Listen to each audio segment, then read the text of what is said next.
Welcome to First Dates and Soulmates, the romance podcast that be popping all the champagne bottles today because it is episode 100. 100! I am your host, Nikki McKnight.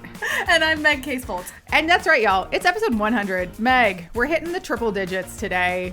I don't know if I've stuck with anything this long.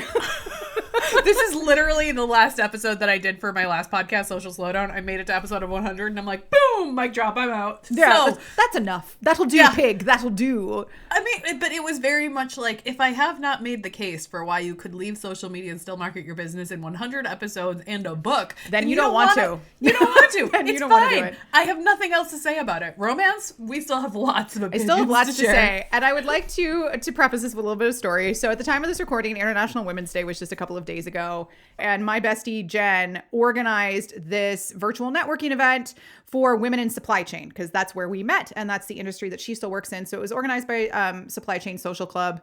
And I was like, of course, I'm going to go to that. I will support you in this. And it was something like 60 women showed up, and it was like really fun networking. It was one of those virtual networking rooms where like you move digital couches. And I've never really been in one of those before. And it was a lot. I had to learn how to use the technology. It was a 2.5 hour networking session. And I really liked it because for the first hour or so, we were talking about like, oh yeah, what do you do? Oh, it's really hard working in a male dominated industry. Like, what's your career background? And eventually I started asking, what are your hobbies? What do you do outside of that? Because I have a romance podcast, and we did it because we didn't want to do another business podcast. We just wanted to talk about the weird shit that we were reading. And then all of a sudden we started talking about reality TV shows. And we started talking about the influencers we follow for their hair care routines. It was nice to remember that we are whole humans, and it's not dumb or stupid for us to start talking about things like romance novel and reality TV and the latest Netflix drama and what's happening on TikTok. Like, honestly, it was more fun to talk about that because now I feel like I know these women better, and I know them more as like their LinkedIn bio. Later that evening, after we'd all, especially the final 6, added each other on LinkedIn, one of them, Uma, hi Uma, created a group chat and was like, hey, if you guys want to watch something tonight, here you go. And it was a link to a new Netflix drama that she had really liked. This is why I network. This is why we get to talk. Like, I love doing this show, and this is why I love bringing this podcast up at every single event that I go to, because I'm a millennial who wants hobbies, and this is my hobby, and it's so much fun to be able to talk about this shit. So thank you, Meg. 100 episodes. You are welcome. And I think also like there's this like literary elitism and film elitism, and if you're not watching the most important work, then you are failing, and why bother? And that's just like women's fiction and chick lit, and why bother with that when you could be reading the real work? But like, go look at the charts and what is actually paying the publishing houses. 80% of libraries' budgets are romance novels. Because that's literally what people take out and put into circulation. Reality TV, like Bravo exists because of reality TV. And then the prestige shows have the money to be able to be produced because they're built on the backs of what some people would be like, well, this is a trash TV. And I'm like, well, why does everyone watch it then? Like, I tell you, and that was literally what one of the women, I think it was Kristen, hi Kristen, said during the room. And I was like, oh, I have a romance podcast. She goes, oh, like one of my friends reads, like dirty romance. I was like, oh yeah, I read smut.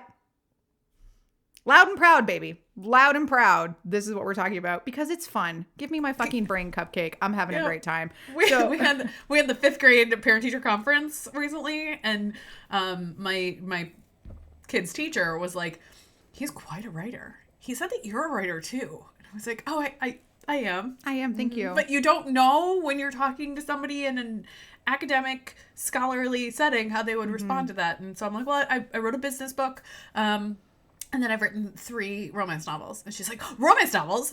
I'm named after a romance novelist. My mom loves romance novels. And like, so I sealed up a copy of Peppermint Bark. And I sent it in to her the next day so that he could give her a copy of Peppermint Bark. And she was like, I read it in a weekend. It was amazing. Oh my God, I love it. It's this secret networking that's happening where you don't, especially when you're in a public professional environment, it can be hard to be like, yeah, I read and write romance novels. There's so much like negative feelings around it. I know. And I love what you said about elitism. Like No, there's no elitism. As long as things are generated by humans and everybody is of age and consensual, write and read whatever the fuck you want, y'all. Have at it. Have fun. We are allowed to do things that are just for fun, especially women. Like, not to get too much into like on my feminist soapbox here, but like women are allowed to do other things. We don't just have to be very successful in business. We don't just have to be like excellent mothers. We don't have to like keep a clean house. And I know a lot of women still feel pressure to do all of those things. And there's pressure to do it. You feel a responsibility to do it. But I also feel, honestly, it's our responsibility to have a good fucking time. As much as we can. And if reading romance novels is your little revolution, or if it's a big fucking part of your existence, I salute you, friends. Let's read it all. And let's talk about it for another 100 episodes. When the world is on fucking fire. Yeah. And you need to escape to something that feels safe. Romance novels are a lot safer than many of the other vices that are out there. Honestly, yeah. Probably just as addictive for me personally. But yeah, the only strain on my body this is giving me is lack of sleep when I stay up until 3 a.m. to read a new release. I'm not destroying my liver with that. Yeah. I feel like I'm good. My lungs are fine. And honestly, orgasms are good for your health, folks. So, like, if that's what you seek, then seek and you shall find. We should probably watch Legally Blonde at some point. At that moment where she's like, orgasms make people happy, and happy people, or endorphins. It was endorphins, wasn't it? But see, and orgasms happy people still don't involved. kill other people. Yeah, but you get endorphins from orgasms too. I'm just saying. I'm just saying. All right. So lots of things happening here at First Dates and Soulmates, because I think we figured, we got to 100 episodes. I feel like we should grow. I feel like we should be doing some new things. Meg, tell the people what you have going on behind the scenes. So if you are new to the podcast, you might be, because we are running Instagram ads. I would say meta ads, but let's be serious. Where are our people hanging out? They're mostly on Instagram, and now the data supports it. I didn't tell it to go to Instagram. I said it could do Facebook, it could do WhatsApp, it could do Instagram, it could do Threads, and it's like, no, we're on Instagram here, babe. So we are running Instagram ads to drive people into our quiz, to get to know our back catalog of here are some of our most popular episodes across different tropes and types and subgenres of romance. So if you are new to the podcast this week based on the quiz that you took, thank you. Thank you for having that impulsive decision to go and follow the Facebook ad or follow the Instagram ad. We appreciate that. And then the other thing that we are doing that is different is that we decided this would be the point where we tell people we're going to start taking sponsorships. So if you are an author and you're listening to the pod and you have a new release coming out and you want to promote it on the podcast, we're doing 30-second spots.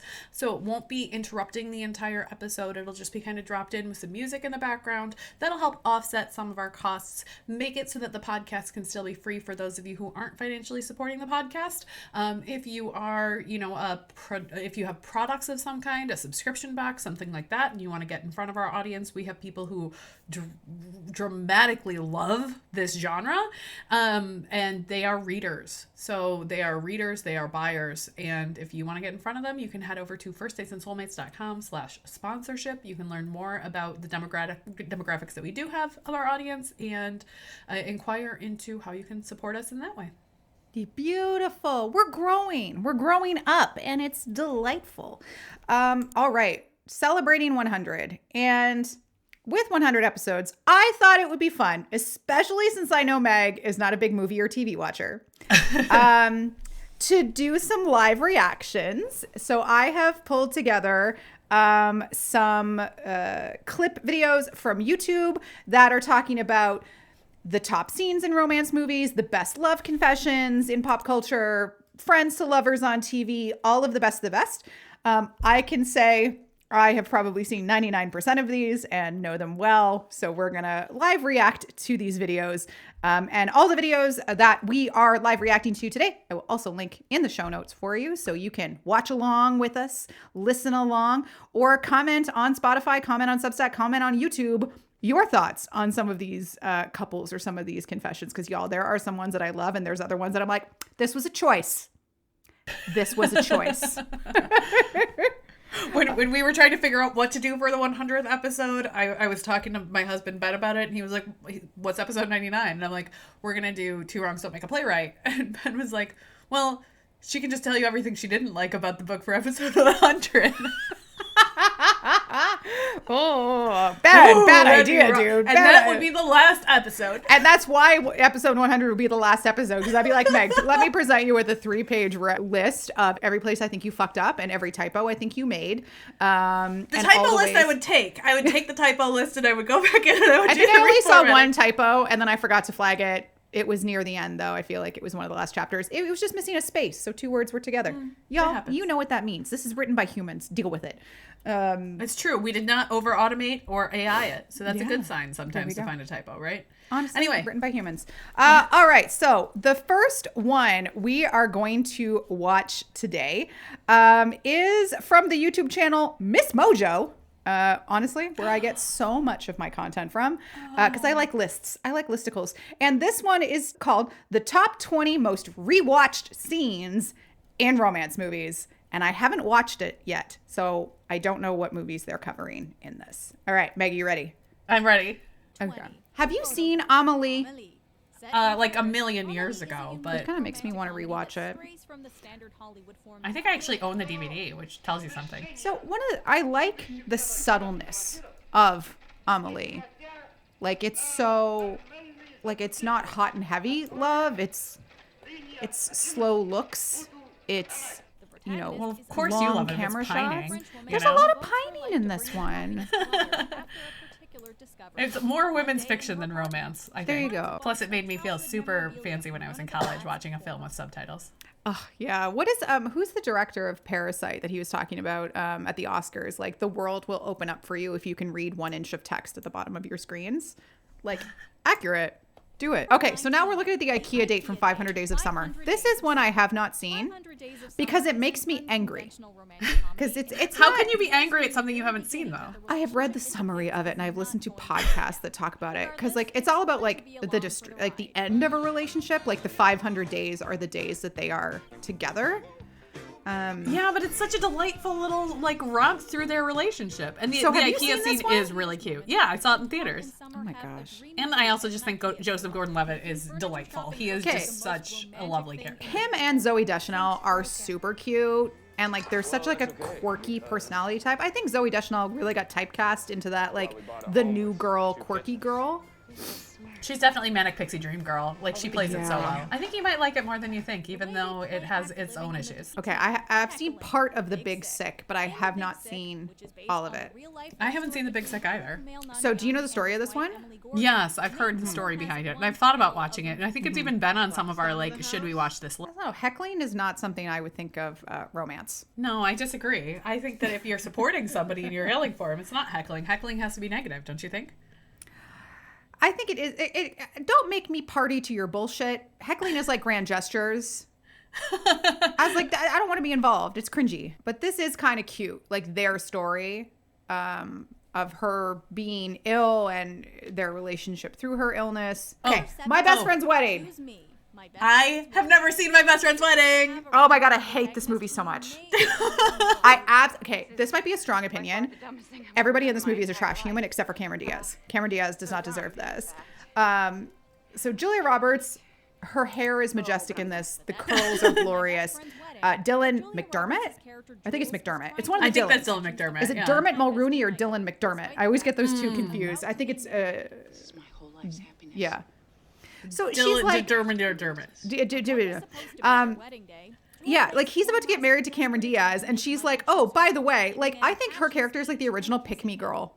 Before Choose me, Grey's marry Anatomy, me. Before Grey's Anatomy, did we choose me, love me? Yeah, because it's like, why would you do this to your best friend right before the wedding? Like, they had a bet going on, like if we're not married by the time we're this, we'll get married, and then he's like, I'm getting married, and she takes this personally, and then poor innocent Cameron Diaz sees it all, and like Julia Roberts like fucks with his career, like, oh no. Okay, 13 going on 30. This one is kind of cute. It has a lot of like weird implications when you start thinking about it. The fact that she is a 13-year-old. But who would not want to dance at a party and have this fabulous closet? I mean, certainly there are some consent issues when you really break that down. But she's in a 30-year-old body, and she appears to be. So I think that I don't really have a problem with that. No, it's the same thing that happens in Big. At least in 13 Going on 30, Jenna does not have sex with anyone. In Big, the Tom Hanks movie, I'm sorry, he has sexual relations with a woman, and he's a fucking, like, preteen in an adult body. That's not cool. But I do love this. I love thriller scene. Who does not want a romantic movie moment with, like, a perfectly choreographed dance routine? This is so good. I live for this shit. It's better than, like, the Fatboy Slim, Rockefeller Skank, and She's All That, for sure. Oh, totally. The thriller is perfect. It's perfect. Oh, God, Princess Bride. This is one of the most perfect movies to ever exist. This might be my favorite all-time movie, even though I see all the plot holes of like how completely unfeminist Buttercup is as a character. It's also like 1987. I get it. And like it doesn't matter because if you think about it, it's like you could always excuse it by saying, well, the grandfather is just reading the book and he's like skipping some parts. It's true. But Carrie Elwes is at the peak of his charming powers, and his thing of like as you wish being that I love you. I want to hug the Dread Pirate Roberts. Okay, next up we've got the Speaking English and Portuguese in Love Actually. We've done an episode on Love Actually, so y'all will know I despise this film, and all of these are bad people who don't deserve happiness for the most part. And also, this was by far my favorite plotline in Love Actually, even though it makes zero sense and it's completely terrible. I will agree. Like, okay, this is probably my favorite out of all of them. Like, the trying to speak English, trying to speak Portuguese. Like, it's just so nice. And learning to speak the other language because you want to have that relationship with the person, and then going to Portugal or wherever they end up going. And like that to me is like, that's the most effort that anyone puts into it. He absolutely puts in effort. Like, he not only, Colin Firth's character, Jamie, not only like learns the language, but then goes to Portugal, puts himself in front of everyone trying to speak this other language. And everybody just like appreciates it. And then you find out that she speaks English. Like, she learned English for him. This is cute. See, if you love people, you work hard for shit. As grand gestures go, it's not this that bad. This one nails it. Yeah. The premise itself is terrible, but the grand gesture is great. This is super cute, though. I do like this moment. Finally, they kiss. The Plane Proposal and Crazy Rich Asians. This is interesting to me that this is on a list of most rewatched scenes in romance movies, because this is not a scene that I think particularly stands out. Like, I really like this movie, and I want them to work on the sequel because it has Astrid's story. It's funny to me that they chose The Plane Proposal as like the most rewatched scene. I'm intrigued now as to what the rest of this is. And now they're like saying that it's the plane proposal, but most of this recap is not actually on the plane or anything to do with the proposal. No, because the plane proposal is like a minute on screen. Like, there's a lot to lead up to it to make it satisfying. But this is a most rewatch scene. I will say though, have you seen this movie? I haven't seen the movie. I've read the book. The movie is really good. I like the adaptation. I think they did some smart things with it. Put it on our list to read. I would totally watch this. Yeah. All right. If you're listening and you want us to do Crazy Rich Asians, we'll move it up the list if you vote for it. That's what we should do with this episode. Is like, what should we watch next based on these scenes? Apparently not My Best Friend's Wedding. Oh, The Holiday. Have we done an episode on this? I think we have. We haven't.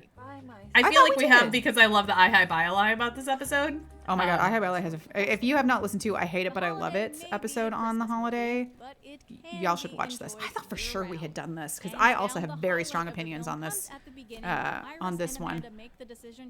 Kate Winslet is majestic. Her story doesn't make a ton of sense in terms of the ending, but it makes way more sense than Cameron Diaz and Jude Law's version does. And my kids love Jack Black. And there's Jack so Black much Jack Black that we fabulous in cannot show them. Because, like, you know, there's so much Tenacious D that he's done that we can't give to our kids, but they love everything like School of Rock. So I don't want to show them this, but, like, I forget sometimes that he was even in this. Are there any men in your town? Yes, there are men. Of course there are men in the town, Cameron Diaz and Kate Winslet. And her brother. It's her brother. Yeah. Grease, the one that I want. Iconic? Yes. Catchy as hell? Yes. Are they going to be together 1 week after graduation? No. Do I want to rewatch this scene? No. I will say I like the dance. Yeah. The dancing is fun. Not as good as Hand Jive. Hand Jive is a fabulous scene. But like this is like the good girl and bad boy and they each change for each other. This is why I don't read new adult. It's the same with high school. I'm like, they don't have brains. They're just full of hormones, and they don't have a real life. They are not going to be together 2 weeks from now. Yeah, I think that's totally true. They also, neither of them look like high school kids, even a little bit. No, they look like they're 35. Yeah. But I will say, Olivia Newton-John, hot as hell in her makeover Oh my God, scene. right? Especially those leather pants. Yeah. And the heels. I will say, John Travolta was quite handsome in his youth. He had a very distinct, striking look, I think. His face is looking really weird in this scene now that we're watching it. Like, he looks like he is a composite of all things that are beautiful, but then you put it together and he doesn't actually look that handsome. I don't know how that works. Say Anything is a classic. And I feel like John Cusack has spent most of his career trying to live up to Lloyd Dobler. Yeah, there's nobody in that he has done since then that is anywhere close to this. And like, I loved High Fidelity, but it is no Lloyd Dobler.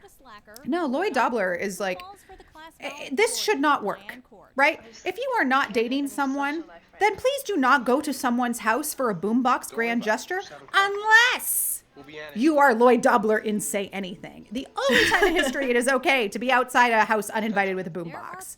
And I think Peter Gabriel was like not in favor of using the song until he watched the scene and he was like, okay, fine, that's a great scene. It makes so much sense. Like this and Patrick Dempsey's lawnmower scene. Yes. The boombox scene. Iconic. But all I can imagine is the neighbor next door going, turn it down! Especially it's so dark already. Like, my children are sleeping. Go to bed. Use your words. It is extremely iconic. Oh, the Empire State Building, Sleepless in Seattle. I will say, also, we're getting into truly iconic territory here. Not my favorite movie, because the more I start to think about it, I'm like, Meg Ryan is a stalker who left the most epic, gentle Bill Pullman ever. But Tom Hanks and Jonah, also charming as hell. This movie should have been more about Tom Hanks and his son than about Meg Ryan. Like, it's weird what she does. And even like Rosie O'Donnell's character is like, this is a little weird. I haven't seen this in so long, I don't remember. See, it is cute. As it goes, it's not the worst grand gesture because no one else knows that you're meeting them, but also like true. That is the thing that you're doing. Mm-hmm. It just feels like too much. Like, yeah. Get a cup of coffee. Like, again, how long does their relationship last? Until they start going in the elevator down to the main floor when he's like, so how did you find me? Well, I've been stalking you. Exactly. And also, like, how is this going to work if we're long distance and neither of us is moving? Where do you fall on Clueless on Cher and Josh's relationship? Gross or no? I think it's great. I think it's also great. I'm so sorry. Like, to me, the age gap is like, yes, she's in high school, he's in college.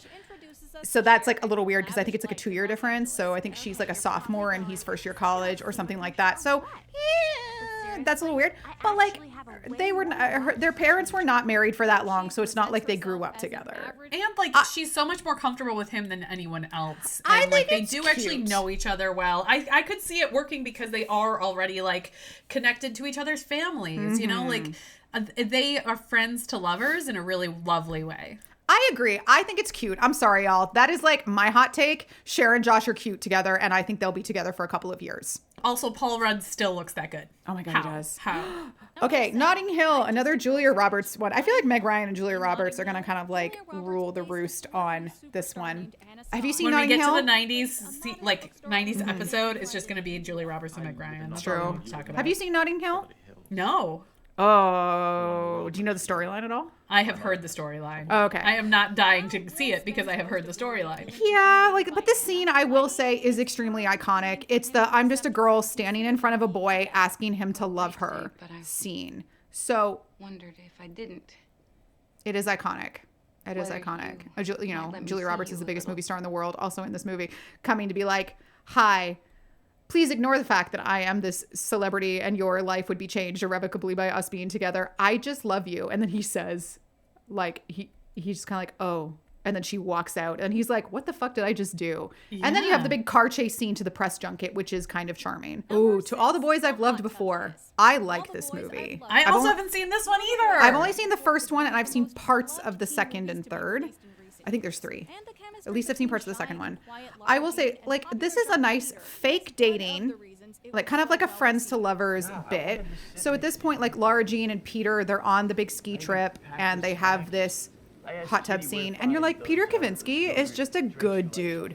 He's just a good guy, and Laura Jean is so nice. And now I'm watching Exo Kitty, which is the follow-up series on Netflix about Laura Jean's younger sister in Korea. And oh my god, I just have to say Minho forever, people. If you know, you know. And I don't know. But I'm watching know. this scene and I understand why people really like it. This is really cute. Like, I know they're high school and it's like really young love. Again, the actors are not 17. Thank goodness. goodness. It's just nice, especially since like the fake dating thing up until now, this is kind of like their first real connection. And obviously things go awry, but like I love Lana Condor and I forget the guy who plays Peter Kavinsky.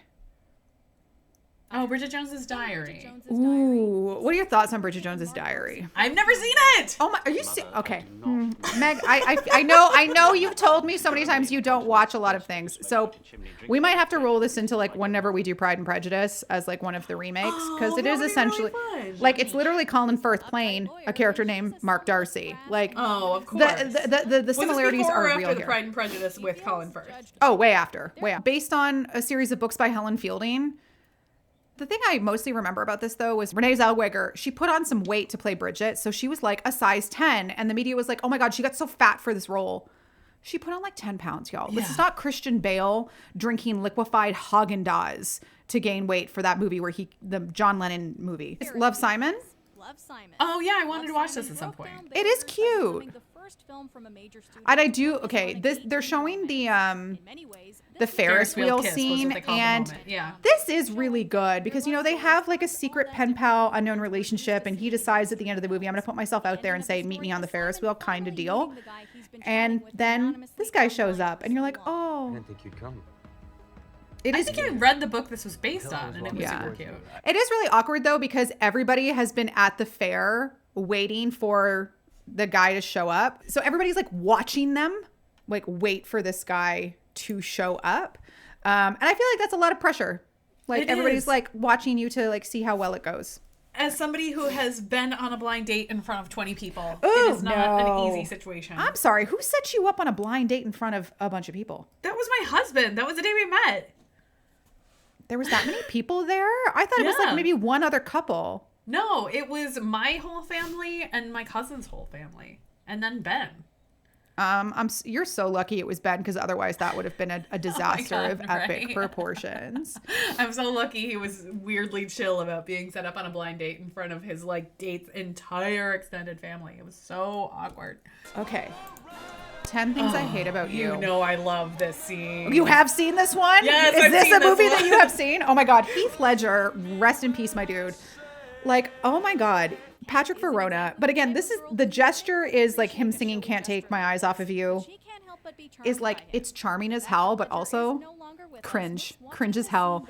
This is, give me a boombox moment where it's only you, me, and the boombox. This is so ick for me. No, I love this because he can actually sing and he's like leaning into it. I think if he weren't into it, if he didn't have the marching band, then it wouldn't work. But I love how like completely committed he is to the bit. It works for me. Oh my God. And Julia Stiles, in that early aughts rom-com era that she had between this and Down to You with Freddie Prinze Jr. She looks so young here. God. She looks so I mean, young. she is, but it is a cute moment though. Like, and I like how he's kind of goofing and then, you know, running from the security. Barry Maguire. You had me at hello. Yeah. Again, iconic scene. You had me at hello. Everybody knows that line, even if they have no idea what movie it's from. It's the same reason people know Show Me the Money. Show Me the Money. Yep. That's not my favorite film. I do like the ending of it though. But like, you know, Renee Zellweger has a son, Jonathan Lipnicki. I remember him as a child actor. He had such a very distinct look. But like, I don't know. Tom Cruise's character in this one is not super redeemable in my eyes. Well, I guess like, is this the most rewatched scenes that were the idea is the most rewatched scenes, not the best movies. It's the scene that you think of as being the iconic scene. So I can see how this would be number 2, even if you don't care for the movie. Yeah, it is true. Like the line is just so iconic. Oh, number 1, When Harry Met Sally. Yes. When you meet someone you want to spend the rest of your life with, you want the rest of your life to start as soon as possible. I think that's this scene. See, it's so iconic. I know the line. When we get to 90s rom-coms and like 90s movies, we are 100% doing When Harry Met Sally. Oh, yeah. I want a whole episode. I don't want it to just be the When Harry Met Sally and all of Julia Roberts. I want like just When Harry Met Sally. Oh my God, this film is so good. Like, this is such a great Friends to Lovers. I know we've talked about it a little bit in terms of, you know, can men and women be friends? Yes. And they are friends for a really long time. And then it changes so naturally. And I love this scene where Meg Ryan, because like did they have sex or they just slept together in the same bed before this? No, I think they had sex. Yeah, and then she's like into it and he's not. Yeah, and then he kind of like ghosts her a little bit and she's like, fuck this, fine. But I love that he shows up and is like, gives this iconic delivery. Oh my God. Also, Carrie Fisher is the best friend in this. Again, rest in peace, Carrie Fisher. Like, is also fabulous in this film. Yes, I love her in everything. Like the blind date that they go on with each other and then like Carrie Fisher and the guy leave together. So good. Okay. So that is the top 20 most rewatched scenes in romance movies. Okay, so which of them do you think stuck the landing, deserved in the top 20? Deserve their place there, and which of them are you like, no, I never would have put that one in there? The IKEA date in 500 Days of Summer, Amelie, the heckling and the Big Sick, like those just don't feel big enough to kind of be in the top 20. Like, honestly though, if you wanted to, you could probably pull the top 10 15 scenes just from Meg Ryan movies or just from Julia Roberts movies. That's how prolific they were in the 90s. But they were like any Nora Ephron book that got converted into a movie. I'm sorry, there was no While You Were Sleeping. I was thinking there was no Sandra Bullock movies. Oh my God, we're missing Sandy B. Sandy B should have been there. I tell you, the so that's one I would put in there is the scene at the end of While You Were Sleeping when Sandra Bullock is back in like her MTA booth or whatever, and a wedding ring gets like dropped into her like token thing, and she looks up and there's Bill Pullman and his entire family. Love it. That's cute. I would have put that in there. Top 10 greatest TV couples of the decade. Of what decade? The most recent decade? I don't watch TV. Of the 2010s? I think we you'll can try know. It. We can try it. Now we're looking at Jane top and Raphael 10. from Jane the Virgin. I have seen this one. Okay, I love the telenovela style of this, but like with telenovelas, damn, the back and forth is nuts. But I will say, I love Jane and Raphael. I loved it, and then I was like, okay, this could have been one season, and then it stretched too long, and I was like, we just need to get this over with. And I liked Michael a lot too, and the love triangle was really good in this one, but I was always a Raphael girl. Me too. I will say, I did like the ending. I think I don't know how many seasons it was. I know I saw the first season the entire way through, and I watched a couple of other episodes from other seasons, and then I watched like the last 3 episodes of the show. I don't know if I even finished it. I just like, okay, I've seen enough of this. I get where they're going. That's a cute ending. When the premise is there, it's like, okay, you have fulfilled the premise and I don't want to have to watch you stretch it forever. Like, complete it and wrap it up. Yeah. I also liked how Petra's character evolved. Yes. She really was super fun. I loved her in that show. Oh my God, Alec and Magnus and Shadowhunters. Oh my God, y'all. One of my favorite TV shows ever that I will only watch the Alex and Magnus bits on it.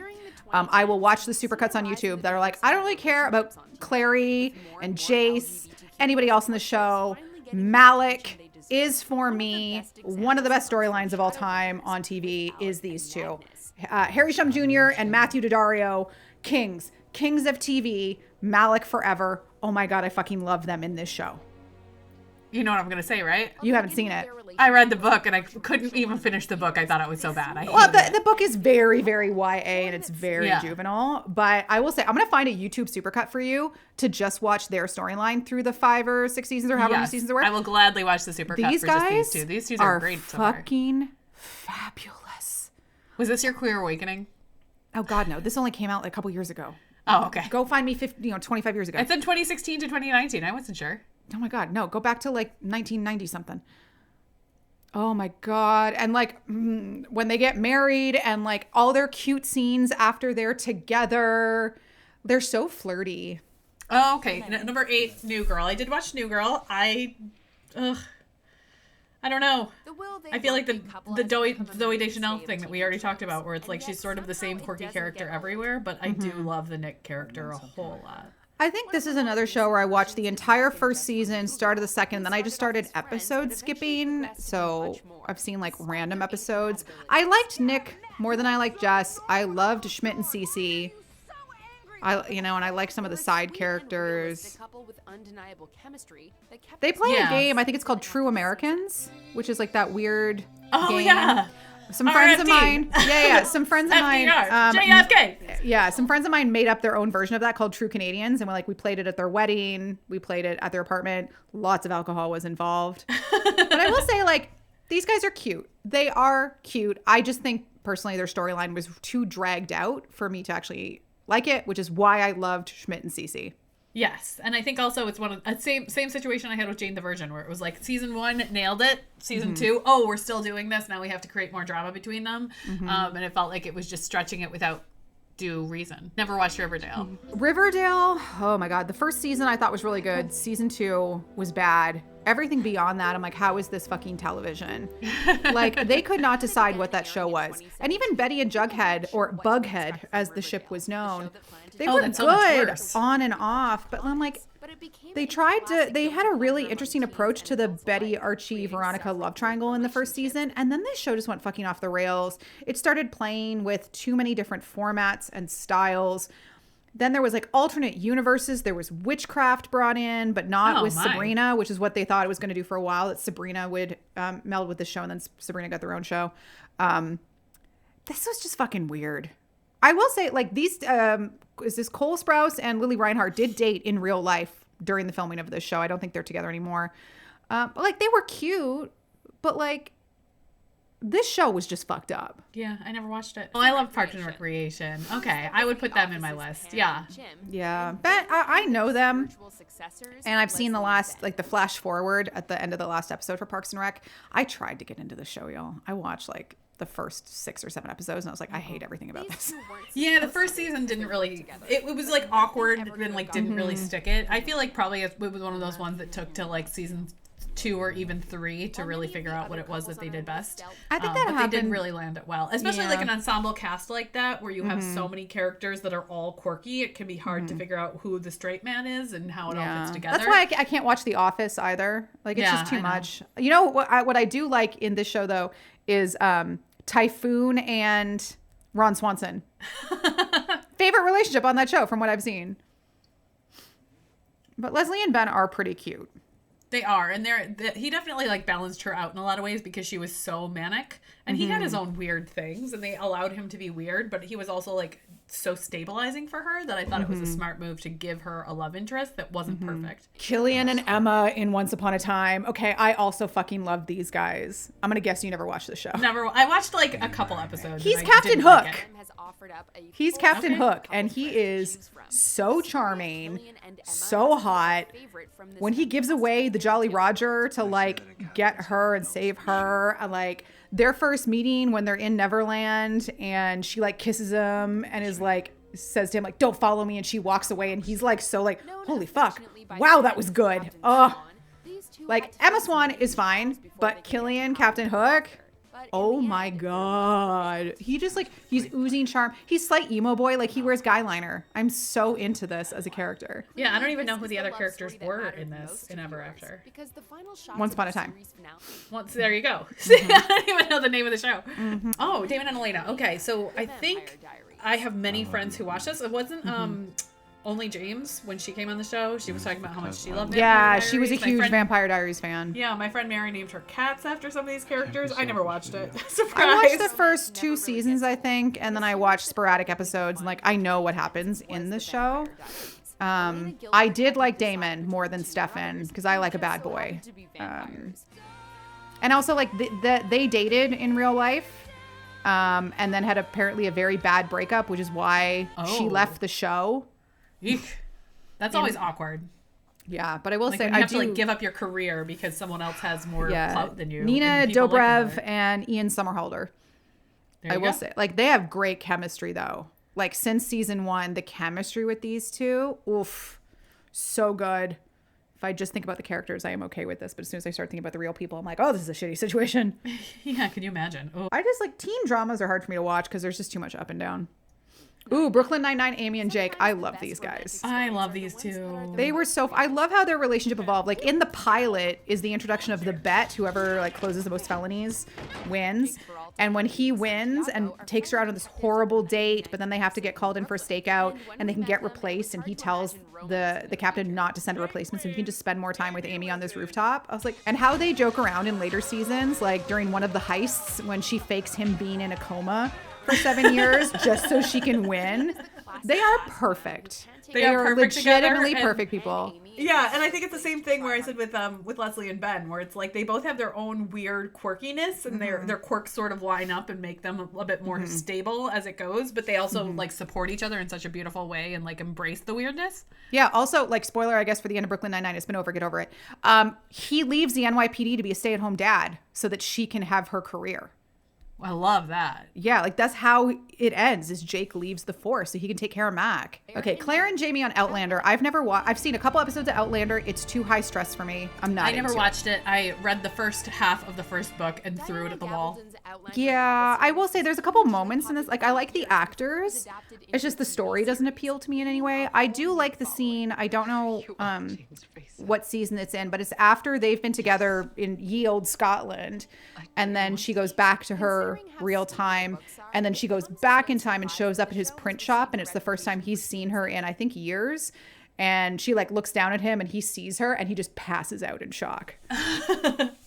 I have never watched it, but recently I watched Jeopardy's Instagram feed, and they had him doing all of the different places that they visited in time. Yeah, like he was like, he's gonna read all the clues about this, and I was like, oh my god, it sounds like the most boring show ever. Like, and then when Jamie and Claire went to the Americas and saw the revolution, I was like, not interested in this. Sam Hugan, I think is his name. He's great. Yeah, that sounds right. Oh my god, Eleanor and Chidi on The Good Place. Talk about another perfect relationship. The ending made me sob hysterically. Teen Wolf, Styles and Lydia, not my favorite couple, but pretty good. I'll give them that. I just like Dylan O'Brien. Ooh. How to Get Away with Murder, I didn't watch. Connor and Oliver, I watched most of the first season, then I didn't really watch anything else except for the series finale. That's how I typically do shows like that, is I just like watch later. Glenn and Maggie on The Walking Dead, they were great. Horrific ending for their relationship. So yeah, well, Glenn gets hit in the head with a spiky baseball bat by Jeffrey Dean Morgan and dies in front of everybody. That is not a pleasant way to end the relationship. No, absolutely not. It's not good.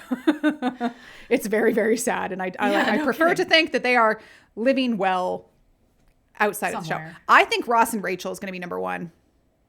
I don't think that was of this decade, though. Oh, you're right. This is in the 2000s. Yeah. Oh, it might have been. It depends on when the show started or when it ended. Oh my God. But there's also Gossip Girl to consider. Okay. Now, actually, I don't know who's going to be number one then. Pam and Jim? Do you think it's going to be Pam? Oh. Jack and Rebecca. This and Us. This is Us. I never watched. I've seen a couple episodes of this. Way too high drama. I did watch the episode where Jack dies, and I sobbed hysterically, and I went, "This show is not for me." One of the biggest surprises. I never watched a single minute of it, so I don't care. There you go. I will say, like, the actors are great. The storyline it's a lot of drama. So drama. Yeah. I do like Jack and Rebecca though. No show is more of a tear. Yeah, the show is just like nonstop crying, like for everybody involved, and I'm like, I just can't handle that much. I want frothy TV. I don't need emotional ringers, which is just no, thank you. Yeah, I want there to be some sort. And I mean, it's the difference between romance and a love story, right? Like I can deal with the angst if I know that at the end of the day they're going to get that happy ending. But if there's a chance that he's going to get hit in the head with a spiky baseball bat, I'm not as interested in it. No, like I don't like when they don't have the happy ending, or even like, did you ever watch Gossip Girl? Or any, no, I didn't. Yeah, so that's like another show I watched the first 2 seasons of, I think, and then it just got too drama repetitive for me. Yeah. And like everybody on that show is toxic, let's be real. But like Chuck and Blair being endgame on that, I was like, oh my God, they are so bad for each other. Like they are toxic, codependent, but I guess they should be together so that nobody else has to deal with them.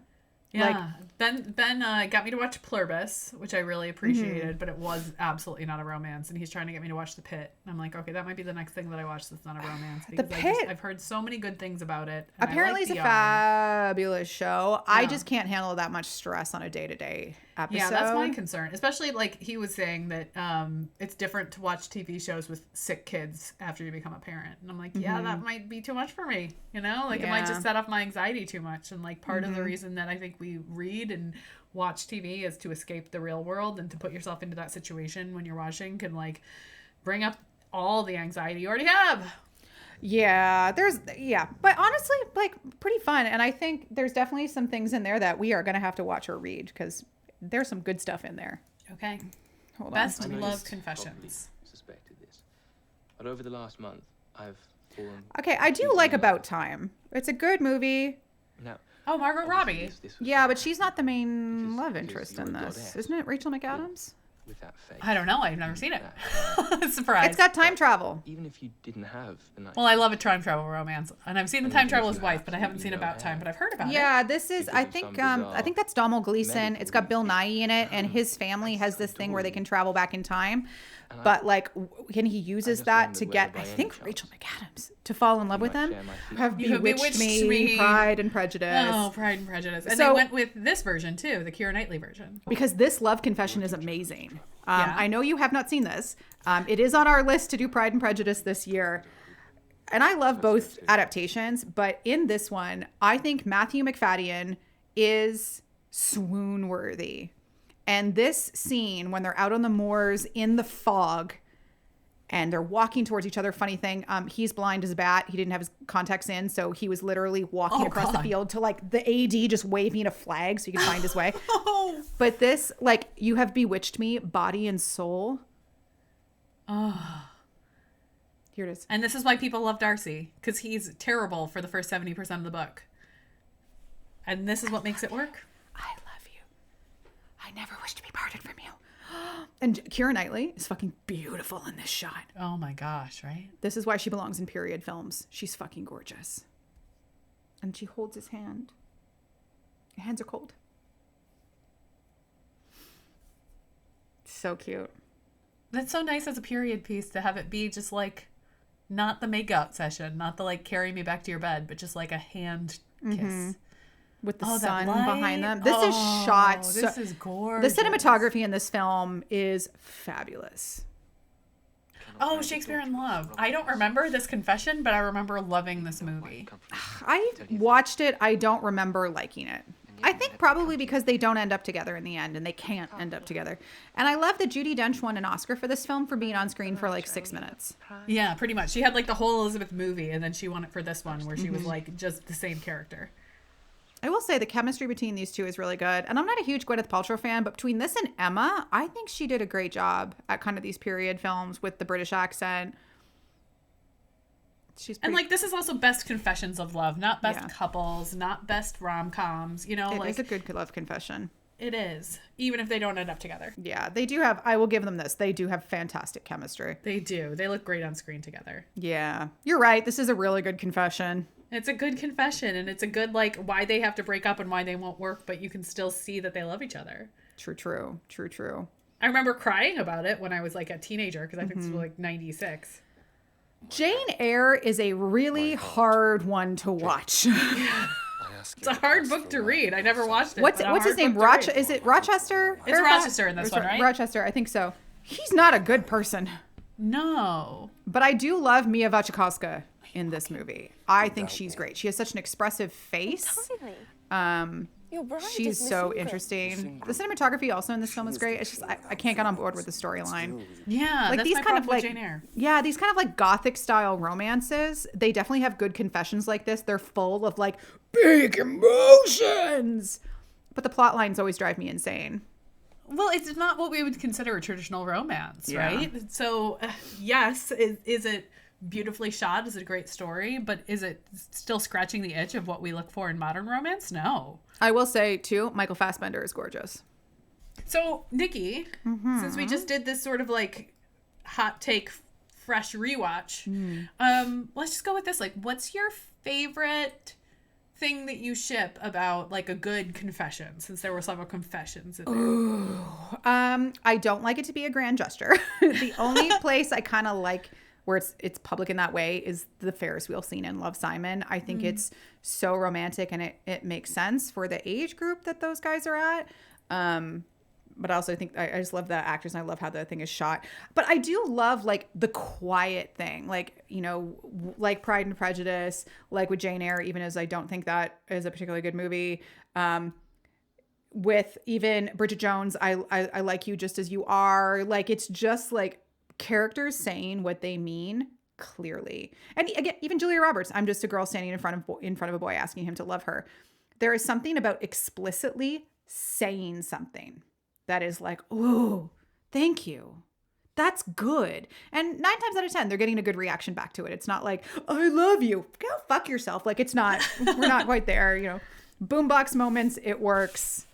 There's something about that. But don't make other people party to your bullshit. Absolutely not. Absolutely not. What about you? I would say for the confession piece, I think that the thing that I like the most is the fear that it won't be reciprocated. And the reactions when it doesn't work. I like a good confession where you're like, oh, I wasn't expecting that and I don't know what to say. And then that person has to take the time to go think about it and come back to it and be like, that was not what I was expecting because of all these other pieces in play. So yeah, I love when a scene has a chance to do that. Ooh, I like that. Ooh, okay, delightful. Wow, everyone, that is 100 episodes in the can. Great pop culture moments. I now realize now more than ever how little media that Meg has consumed and how much I consume. Probably in the middle there is a nicer balance than, than probably our listeners are somewhere in between us. Yeah, I do it's love like that, if though. it came out before I went to college or before I finished college, I probably saw it, but not the TV shows. I was not a CW watcher. Yeah, So I think that's CW also wasn't part my of it. thing. I tell you, like, you have kids. Like, I Yeah. don't. I spend a lot of time consuming media. But that was amazing. That was really fun. Cheers to 100. Cheers We're to keeping 100. it To 100 more. to 100 more. Okay, I love it. Y'all, before we get into the question of what we are shipping this week, it would do us such a great favor. You would be doing us such a great service if you would head on over to your podcast provider of choice, rate, review, subscribe. This tells the algorithm that people like our show and it will suggest it to more people. And we would love to share the joy of 100 and more with as many people as possible. And I just want to hear everybody's unhinged takes on some of the videos we've reacted to. Again, I'm going to link all of them in the show notes for you. Nikki wants to hear what other people think because I didn't see any of them. Meg was not, I wasn't a good buddy. I tell you though, I'm going to send you some fantastic supercuts, and we're going to add some of these things to our list to discuss in the future because Yeah, some of these are what's the perfect. Demon Hunter Slayer one? Shadow What was it Hunters, called? you're Yeah. getting a Malik supercut today. We will put it's that so in the good. show notes too. That way if anyone else needs their supercut. I need to talk to someone about Harry Shum Jr. and Matthew Daddario in that show because holy hell, they're good. Beautiful. Meg, what are you shipping this week? This week I am shipping a duet of a story. The first is by L. O'Rourke. The first book is Parallel. The second book is Intersect. And I'm not going to give too much of it away, but y'all know that I love to read a time travel romance. This is a couple who she has been dreaming about her part. The woman's name is Quinn, and she has been dreaming about this boy named Nick since she was a little kid. And she... some of her first memories are going to a psychologist because she was telling her parents that she is married to a man named Nick, a doctor named Nick. And they thought that it was really weird, and she felt like she had to hide this part of herself. And then as she grows up, she, meets someone else. She's engaged to this guy named Jeff, and then she has a seizure and ends up in the hospital. And who's her doctor? But a guy named Nick. Is it Nick? Who swims and smells like chlorine and went to London, and she had all these memories of him being and doing his residency in London and meeting him there, and he did actually do his residency in London. And so they have to sort of figure out why she has these memories of a life with him if she's never met him. And he has also dreamed about her in a much less visceral way, just more of like a feeling of looking for somebody and he can't find her. And then he sees her in the bed and she's his patient. And so there's some, doctor-patient issues going on here. And how do they figure out what's happening? And actually she has a brain tumor, and that's why he becomes her neurologist. And how do they stop the brain tumor? And why is this happening between them? And so it's a really great duet. The first one is Parallel, and then Intersect by L. O'Rourke. Nikki, what are you shipping this week? I am shipping N.R. Walker's latest release. It is called Under the Surface, and it's the first book in a new series, I believe. Yes. it's a paranormal. I was on a real paranormal kick for a couple of weeks, and that's why my last couple of ships have all been like, there's demons and there's shifters and things. So in this one, you have Detective Douglas Sawyer, who's a police officer in Hobart, and he is like chasing this person along the docks at night. And before this person jumps into the water, he sees something different. Their eyes change. And it's very mysterious. So when he reports this to his superiors, kind of people are making fun of him. They're like, oh, you must have been on something. But then this mysterious person from this division of the police shrouded in secrecy is like, hey, I believe you, and I want to send you to this extremely remote town to be the police chief or the sheriff there, whatever they call them in New Zealand, Tasmania, Hobart's Tasmania. Like, I want to send you there, and I'm going to pay you a lot of money. It's going to be extremely alone, and if you do this for 5 years, you're going to be able to retire. And Sawyer is kind of like, yeah, like I'm a bit of an introvert, like being away from everybody sounds great. So he moves to this town that you cannot access by any other way than a boat. And he discovers there's like 20 people that live in this town, and it's very mysterious. They seem to hate him on sight. There are no women. It's all men. And he finds a note left by his predecessor, who apparently was only there for a couple months, that is essentially saying, don't trust these people. Watch what you say in front of these people. Wow. And I don't want to spoil too much, but I will say this small little place called Tenebrae Cove in southwest Tasmania has things happening under the surface in more ways than one, and it's quite dramatic. Very much enjoyed it. Just came out, so check out Under the Surface by N.R. Walker. Oh, I love N.R. Walker. Yeah, I know. I feel like I'm on such a really can't. And that is it for this week's episode 100. If you would like to support the show, there are a few things that you can do for freebies. Head on over to your podcast provider of choice, leave us a rating, review, and subscribe. Follow us on social media. We are at First Dates and Soulmates on all of those major platforms. Check out our First Dates and Soulmates website. We've got fun quizzes and other exciting things for you to do there. And the best thing you can do for absolutely no money is tell a friend. Word of mouth is one of the best ways you can support the show and share the First Dates and Soulmates love with everybody that you know. And if you do have a little bit of money to send our way, you can check out our merch store in the show notes at tpublic.com, or you can subscribe to the show on Substack. Subscribe for 1 month, subscribe for many months. All of it is fantastic.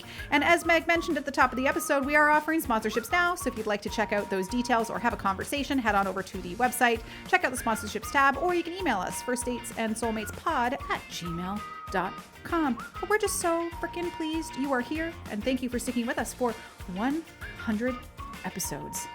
Damn. Coming up next week, I'm making Meg watch more movies. We are diving into 1960s rom-coms. We'll see you then. Bye.